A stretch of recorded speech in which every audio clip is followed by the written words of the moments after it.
most reprinted game of the entire match. It was like a symphony of placid beauty. Right on the first move, Bobby Fischer came up with a major surprise to the entire world. He almost always starts the game with moving the pawn in front of his king 2 pawns up with e4. Что он был очень постоянен. Ел манную кашу и яйцо всмятку и чашку кофе, то он продолжал это в течение многих лет. То он из турнира в турнир продолжал это играть. And in this game, everybody's shocked. He started with the English opening by playing c4. Spassky's preparation was out the window. I'm sure he prepared for many things, but not this. Fischer did not play his usual game. He played a different kind of game, a placid, positional, slowly building up game where he deprived Spassky of mobility, pushed him back where his pieces could not do anything. It was just a beautiful game. I don't know what more can be said about it. It's just a model of precision. It was such a beautiful game that when the crowd applauded at the end of the game, Spassky himself stood up and applauded Fischer. On his way back to the hotel, Fischer said, "Did you see what Spassky did?" He said, "That's a sportsman. He's a real sportsman."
Game 21 reached move 40, the move at which the game was adjourned for the two players to go and study it.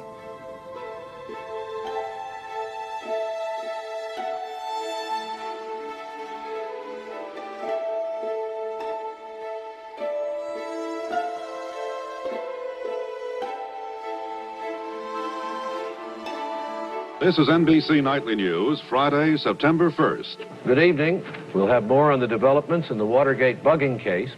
We'll hear George McGovern talking about tightening up his campaign organization, and we'll have a look at the new unemployment figures. And first, Bobby Fischer. Today was the day when Fischer and the Russian champion, Boris Spassky, were to have finished the 21st game of the World Championship, a game they started yesterday. But Spassky, after what must have been an agonizing night spent analyzing his position, didn't even show up to play.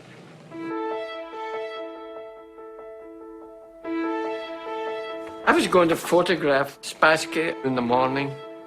He came straight over to me, shook my hand and said, "There is another world champion. His name is Robert James Fischer." I went back to the loft leader, to Bobby's room, and I told him Spassky just retired. And I want to be the first to congratulate you. Congratulations. How you feel, babe? Tell us how you feel about it. You said you were going to do it. Listen, will you talk to us, Bobby? Bobby, roll the window down. Bobby wanted to get away because they were banging on the door and all that, just to beat it out into the hills. Someone brings up the New York Post, and it says, Bobby is the champ.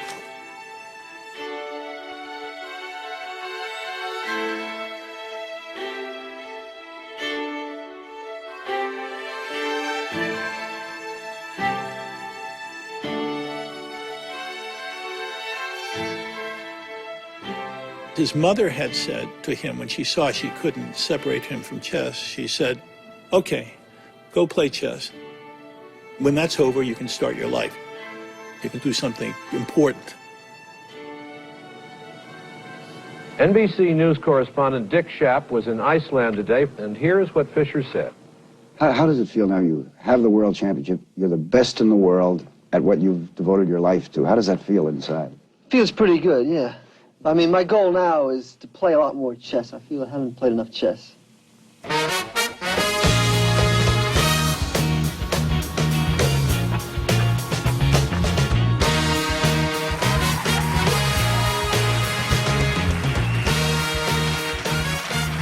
How did it feel inside? All this between the mayor, or did you ever thought of anything like that? No, I never, thought this was going to happen with chess. I just hope this keeps on.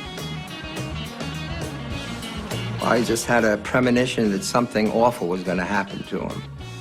I didn't know what it would be, but I didn't feel good about it.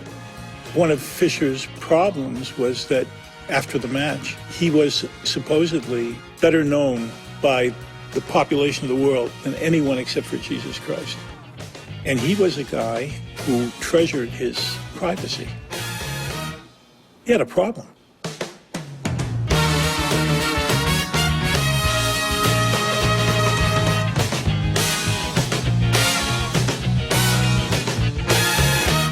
The entire world knows the name Bobby Fischer by now. Was it a letdown after it was all over, Bobby? I mean, it was, well, there must have been a tremendous... It was. I woke up the day after the thing was over, and I just felt different, like something had been taken out of me.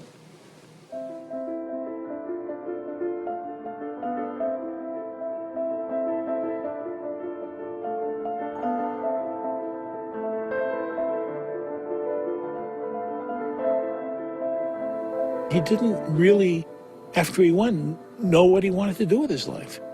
He reached at an end point when he was 29.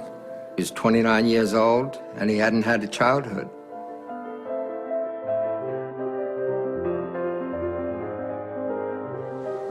Well, is it not true that the chess masters are always young men, and that they don't last? That's been true, generally speaking, but there are exceptions. Steinitz, who was 63 when he was world champion. But you're in a fortunate position, because most of this in life, no matter how successful we think we are, we still have to do what other people want us to do, just to hold jobs. But you don't have to hold a job, or do. You're on your own. It's a unique position. That's right. You can't say, well, if Fischer won't come, we'll get some other chess genius who's the best in the world. Bobby Fischer, the world champion chess player, has until midnight tonight to decide whether to abide by the international rules of chess or give up his title. If Fischer defaults, the title would go to the challenger, Soviet Grandmaster Anatoly Karpov. He wanted probably to play the kid from Russia, Karpov, and beat him. I mean, it would be an easy task. On the other hand, part of him knew he could lose, and that's death to Bobby. He didn't want to risk that. So what came out was a series of new demands on the rules. First of all, I like to play matches without draws, and they're going to have to increase the prizes if they want me to play. Once I get the title, they want me to play a match for the title. I'm not going to just play for what their minimum prizes are. Accepting all Fischer demands was unacceptable politically for the Soviet Chess Federation. Barring a very unlikely last-minute change of heart by Fischer, Anatoly Karpov becomes the new champion by default. The World Chess Party gave him about 95% of what he wanted. But that was it. He didn't defend his title. I think he was unable to cope with his own invincibility. He got more or less scared to sit down again in front of the board and risk losing. But only he who never plays never loses. We all felt disappointed that he'd let chess down, he'd let the American masters down. Yeah, we all felt kind of a betrayal. Others could suffer from a period of creative depression after such debacle. I went out to California on a job, phoned Bobby, picked him up in Pasadena, where he was staying, some cult place he was staying. I've had so many bad experiences And he would talk about nuclear disarmament, shadow bombs and our capabilities, his ICBMs and that, you know. And that would go on for about an hour and a half. just what is the Worldwide Church of God? Bobby had been involved with the Church of God since 1962. And after he won the championship, the church was providing him with a place. The Worldwide Church of God was a group of people that believed in fundamental principles of the Bible. Some people would probably call us fundamentalists. That will bring on the great tribulation, and that will end in the second coming of Christ, the end of this present civilization. Basically, a sense that there was an impending coming Christ, and we need to prepare for that particular second coming. I told him it's all a bunch of hooey, but that's what he chose to do. I have warned you may be living in the time in which you will see. I went to his apartment in Pasadena. It seemed to me pretty hopeless. He was extremely depressed. We would get into these long discussions about the Bible. Why are we here? What are we doing here? What is life? Power and strength under the beast. That's when he started to go haywire. He felt that he was being influenced by these Russians, and he also was scared of the Mossad, Israeli secret police. This huge spy apparatus, it's not just a spy apparatus, they're actually making things He happen. felt that he could be easily spied upon through radioactivity and through other means, fillings, He thought maybe the Russians could send signals there. phones, Tinfoil over the windows. media, radioactive. This is paranoia. We tried, as church members, to bring him in to a little more of a normal life. I think he turned against the Worldwide Church of God when one of its prophecies patently did not come to pass. That in the last days, at these times right now in which we're living, perilous times shall come. Fischer felt betrayed. He wrote a pamphlet attacking the church and Armstrong, its leader, saying that nobody should ever control your mind. I was never a member of the Church of God. Absolutely not true. It's a lie. As he denied God, he began to get worse.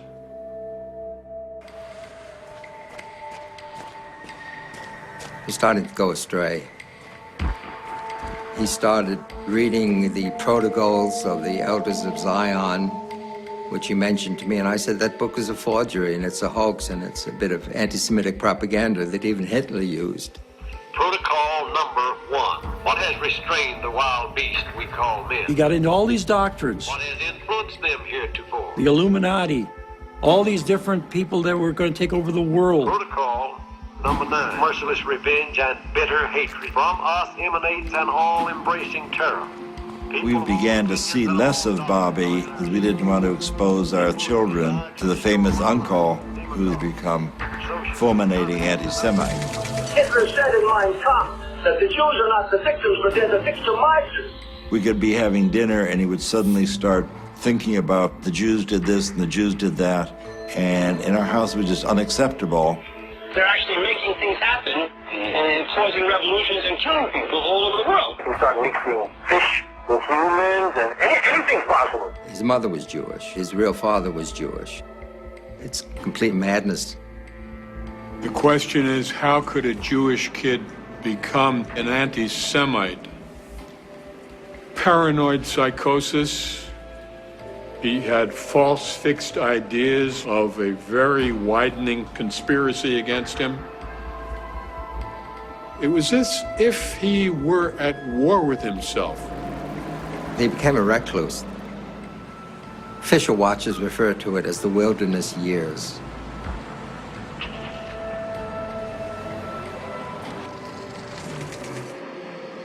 Where's Bobby these days?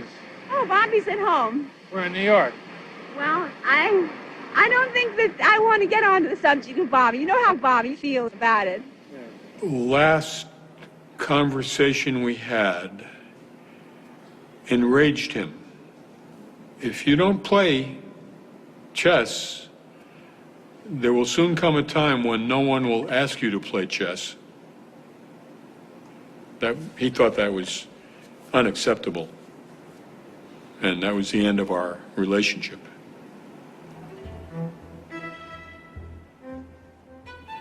If you look throughout history, there have been a disproportionate number of extremely talented chess players who've also had serious psychological issues. You are putting yourself in a world that is infinite. It's abstract. You are, in essence, reshaping your mind. If you understand that in the first move of a chess game, each player has 20 possible moves. If you multiply 20 by 20, that means there are 400 different possible chess positions after the first move.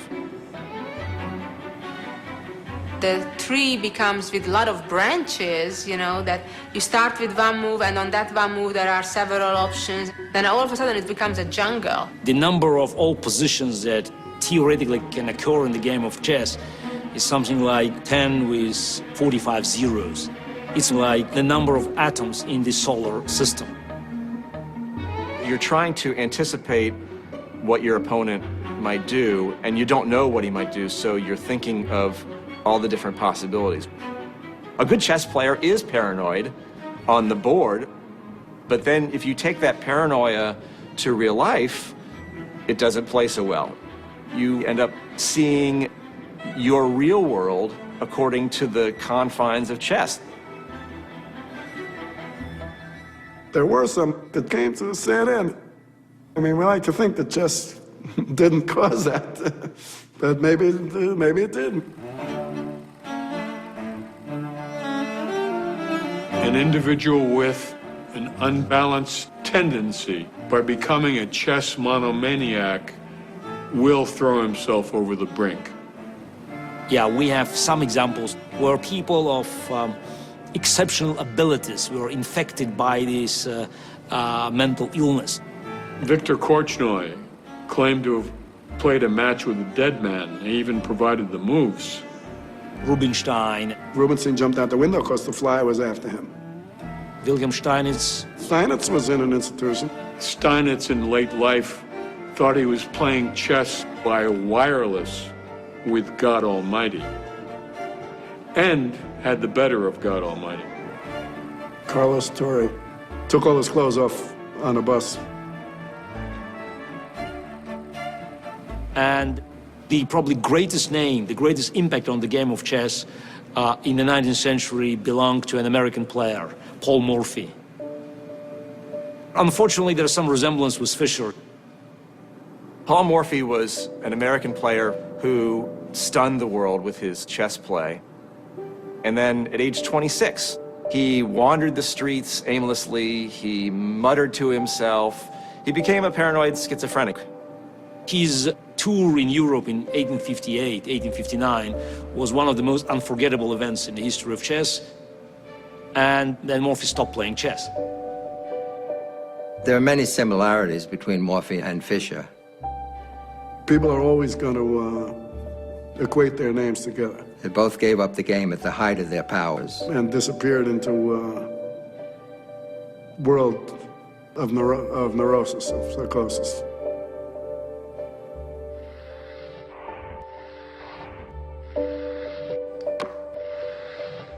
Where did Bobby Fischer go? What happened to Bobby We Fischer? spent countless hours prowling the streets where he's been known to roam, looking for him at chess clubs where he's been known to play. Ultimately, the Now investigation was successful. We found Bobby Fischer. The quest paid off. In 1990, he shows up in Pasadena, little on the heavy side. He's handing me this letter. Mr. Fischer, You are the Mozart of the chess world. I want you to get back into chess. Her name was Zita. I wonder what she looks like, Harry. All of a sudden, he's romantically entwined. She got him off all of his rationalizations why he couldn't play chess anymore. And she set up the tournament. After many false alarms, it was a 19-year-old Hungarian chess player, Zita Reiksani, who brought Fischer back to chess. Do you think he's still as handsome now? What do you think? As a result of their meeting, Zita rushed off to arrange Bobby's comeback. The chess world was shaken today with news that an old legend lives, apparently ready to risk himself in public again.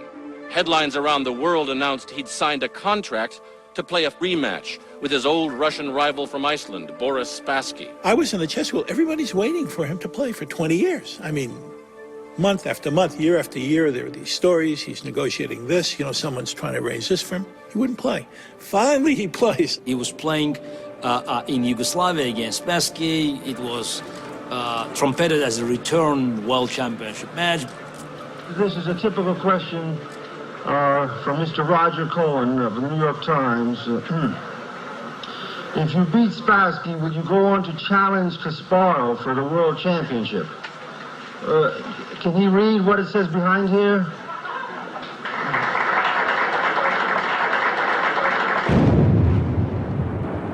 The match took place in Yugoslavia during the middle of the Yugoslav War, and by participating, Fischer broke a UN-backed embargo. The U.S. government sent him a letter and said, don't play. If you do, you're going to go to jail.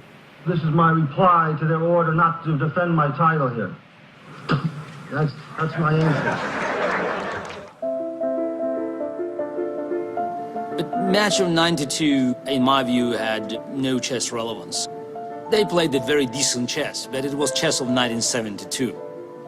It's like watching two old boxers come back into the ring for one last payday. A slightly sad affair where both players are clearly past their best. Both Fischer and Spassky are shadows of their former selves. He won and won several $1 million, but was declared a criminal for having taken part in the match. Today, a federal grand jury here in Washington charged Robert James Bobby Fischer with a criminal violation of the United States imposed sanctions on the Federal Republic of Yugoslavia. Fischer faces up to 10 years in prison, and the millions of dollars of proceeds of the chess match are forfeitable to the United States. Bobby Fischer, like anyone else, should be held accountable for his actions. The cost was very high. I mean, he lost his country, he couldn't come back, he was indicted. A lot of people questioned the validity of this indictment, but it was a law, so Fischer broke the law. He couldn't come back in the country. They were out to arrest him, so he became an expatriate. They said if I return, I will be arrested, and if I'm convicted, it could be millions of dollars and 10 years in prison for playing chess, which is absurd, I saw him in Yugoslavia, but it was pointless. He was gone. It was no longer a story. I knew Zita. I knew her personally. And she was a nice girl, but who knows what he did there.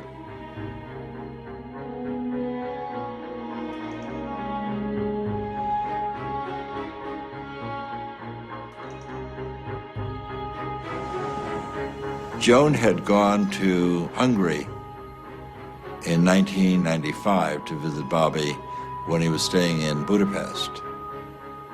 That's the last of our family who'd seen him.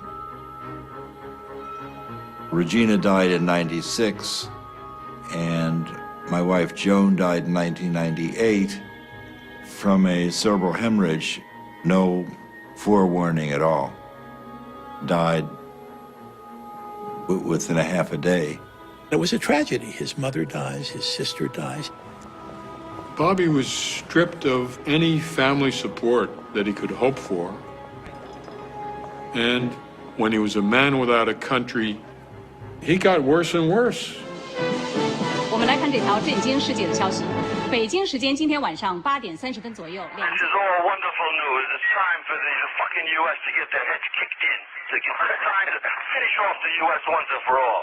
This just shows you that what goes around comes around, even for the United States. He felt that he was above politics and could say whatever he wanted to say, and George Bush says, no, you're not. I can grab you wherever you are. United States citizen Robert Bobby Fischer has been detained by Japanese authorities on alleged immigration law violations. I got a collect phone call from Japan. From who I said, or she said, Bobby Fischer. 22 years, I haven't heard from him, not anything. But he must have kept me in the drawer or something, so I was not completely forgotten when he needed me. And I went to Japan to get this man out of jail.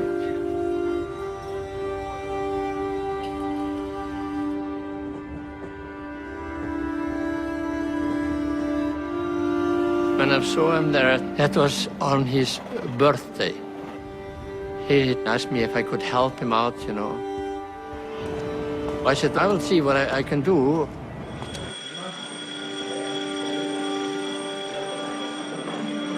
Yfirmaðurinn hann segir það að Bobby Fischer hann yrði leystur af haldi til land sem reiðubúið þess að veita honum ríkisfang. Iceland has stood up and offered him residency. Iceland has stood up and given him passport.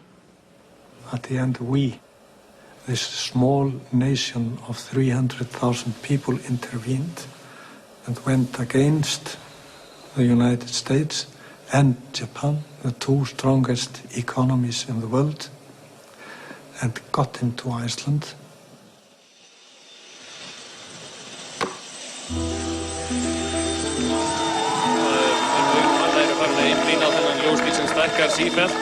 Þarna örþreyttur Bobby Fischer borð ásamt unnustu sinni og föruneyti eins og Hall Magnússon sagði. Hann fyrir flaut. Welcome to Iceland, Mr. Fischer. How does it feel to be home? Great. You're getting quite a hero's welcome. Did you expect this? No, I didn't. We've got a car waiting. This is your first time in Iceland in quite a few years. You weren't that thrilled the first time around. Think it will be better this time? That is not true. I never. You mean I didn't want to play here originally? Yeah. I'll explain all that. That was all a CIA setup. I'll explain that someday. We look forward to that. Bobby Fischer, welcome to Iceland and thanks for talking to us. Have a good night. Bobby Fischer fyrir Íslandi. Ég var ekki á móti þessu.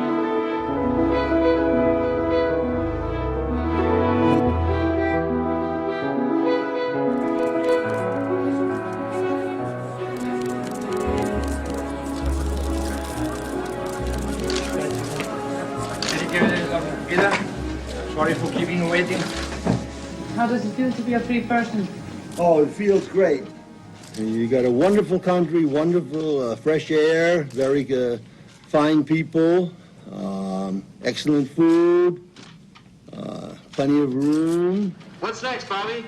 I still want to do a book showing how the 1984-85 Karpov-Kasparov match was prearranged, move by move. They're all saying, oh, Fischer didn't write the book he said he was going to write. Yeah, but they don't say that they stole all my file on it. They don't say they stole several big moving boxes full of books that took me years to accumulate. What is your name? Jeremy. Jeremy what? Schaap.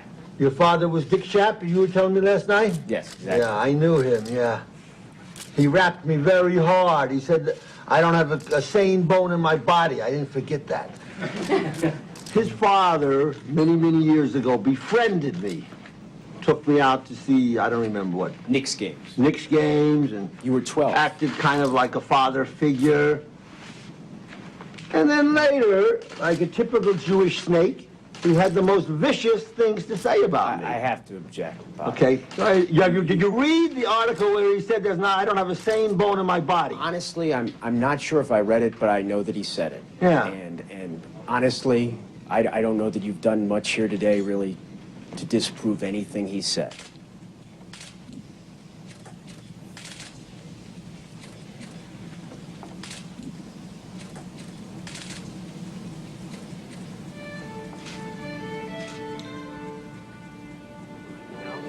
I met Bobby after he came to Iceland. His existence was a very lonely one. He gradually, in Iceland like everywhere else, he alienated people with his behavior. I had one huge state. We just walked around the pond downtown Reykjavik, and we talked and we had coffee together, and then I met him a few times when I ran into him on restaurants, etc. The U.S. didn't give a damn what their opinions were anymore. Their role was over. Now the bomb belonged to the government. You understand? This is. And they were shocked. They didn't believe it. Listen to me. If we are going to have a fucking conversation, polite, then this cannot be a monologue. He could not tear himself from the topic of the evil nature of the Jews and the evil nature of the United States or the evil nature of nuclear power. He talked about this relentlessly, and you really couldn't pull him out of that discussion. It was not just that he was talking about it. It was also the obsessive, compulsive nature of the discussion, the relentless nature of it. You don't see how fucked up the world is. That's a form of insanity. The last time I ran into him, I turned him away from my table because I had gotten enough of him. Most of us think within relatively narrow boundaries. But occasional individuals manage to get outside of the box. Those are the people who make new discoveries. Those are the creative people. But occasionally, it is difficult to get back into the box. And the king moves, takes the queen. His genius. Gonna stick a knight here. And his illness are joined at the hip. And now I took the rook. I don't think that Bobby could have been as creative, as extraordinary, without being extraordinary in other aspects. And that aspect we call a disease. So the whole game's collapsing here, it's we resigned. I don't consider myself to be a genius at chess. I consider myself more to be a genius who just happens to play chess. You understand? So I could be doing I could have done and I can do any number of other things, you know? You know, I always wanted to write some songs. I was telling Evans, Larry Evans, this was back in the 60s, I remember. I said, you know, I listen to all these songs, and I wish I could write that, but I try to write something, I try to think of something, and I just, nothing comes out. And he says, yeah, because you haven't lived. And I started thinking about it, he's right. My test library, all my other regular library, all my personal correspondence, all my chess sets, all kind of stuff. Everything is stolen, everything. All my test library. He died from his psychiatric illness. He did not want to accept treatment for benign prostatic hypertrophy. He refused dialysis, I understand. Probably could have prolonged his life if he'd taken it. I was able to get him a photograph of Regina and Joan to have with him, which is what he had with him in the hospital when he died. Reportedly, Fischer's last words were, "Nothing is so healing as the human touch."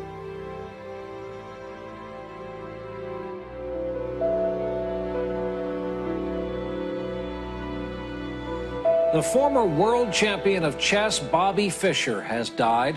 His career reached its height during matches with his nemesis, Boris Spassky, back in 1972. American chess superstar Bobby Fischer has just died. Former world chess champion Bobby Fischer has died. Considered by many as the greatest chess player of all time. Bobby Fischer dead at the age of 64.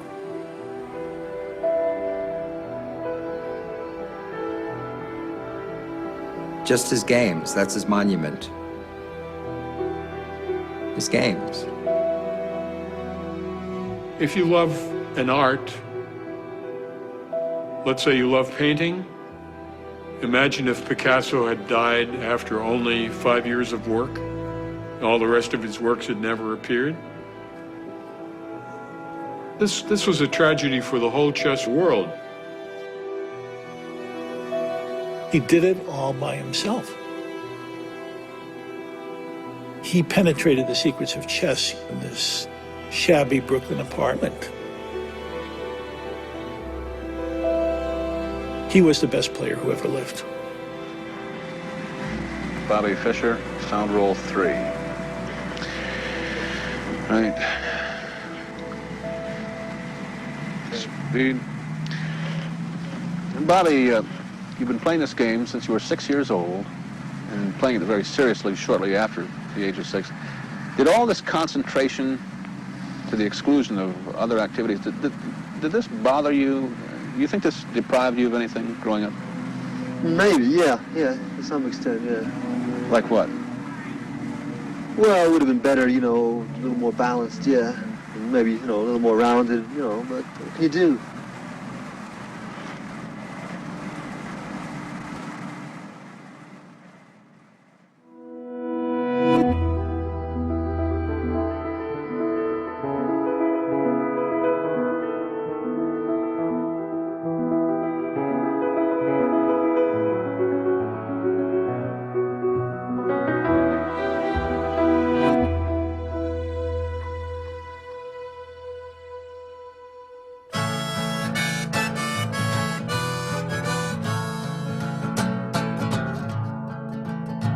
We're in New York City, summer sweat, and the boys are rolling their cigarettes.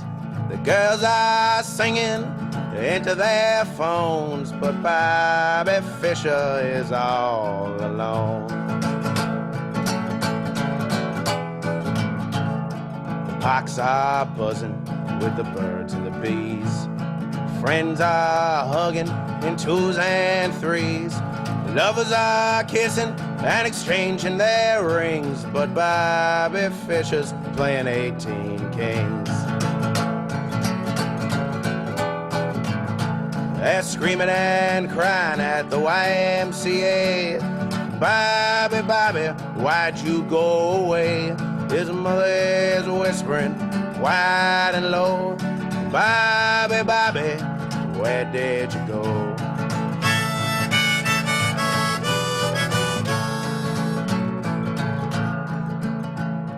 Newspapers rolled all over the town, from the glistening sky tops to the filth on the ground. They bang and explode all over Times Square. Bobby is gone and no one knows where.